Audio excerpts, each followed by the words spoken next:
It was a very challenging project, and I'm really proud of ITV for commissioning such a project, because I couldn't even dream of being part of a project like this a few years ago, when there just weren't that many roles for someone like me. Well, it was your tenacity that got you in the business in the first place. Well, I was very, very influenced by a certain very charming young man at the time who used to present children's TV. This man's sitting very close to me right now. Who wrote quite a few letters to the BBC, and I thought, well, if he can get a job on the BBC with all those letters, why don't I try it too? And I did. Sadly, I didn't have as much success as you did at the time. But where are you living currently? New York, Los Angeles.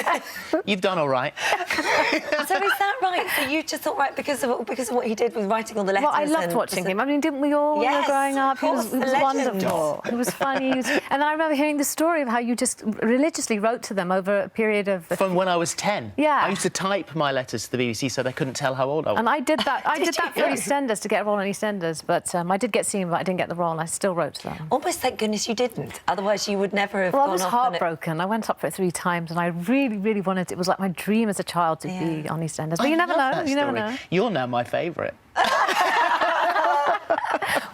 Is it Gordon the... Gordon the Gopher. Yeah. Hey, you had to bring that up. You're not my favourite now.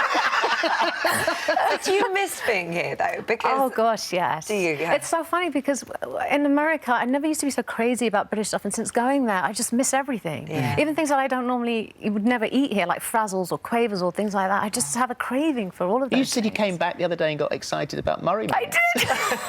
Didn't there used to be a commercial, Murray Mints? Yes, yes. Yeah, all those things start coming back to me, which is really bizarre. So you do get a little bit homesick? I do get a lot, yeah. But the bulk of your work is over there. It is then. I do like to come back, because it is quite different working in America and working here. So it is quite nice to, come back and meet up with people and watch British TV.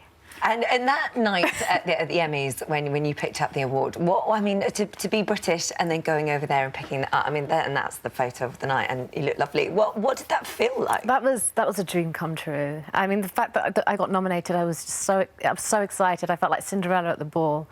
Until I went to the red carpet, and at the red carpet you have to stand on this little green square, and there's this sea of photographers out there, and I stepped on the, on the cross, looking up, posing as you do, and all the photographers just put their cameras down. No. And I just wanted the floor to open up and swallow me. I was just heartbroken. Because they didn't know who you were. No, they had no clue. They had no clue. Well, they certainly did by the end. But then you went in and won it. I did, and then they whisked me off to this massive stage where all the photographers were calling my name. And I think when you look at that picture, I don't know if I was really ecstatic because I won the Emmy or because all the photographers finally knew my name.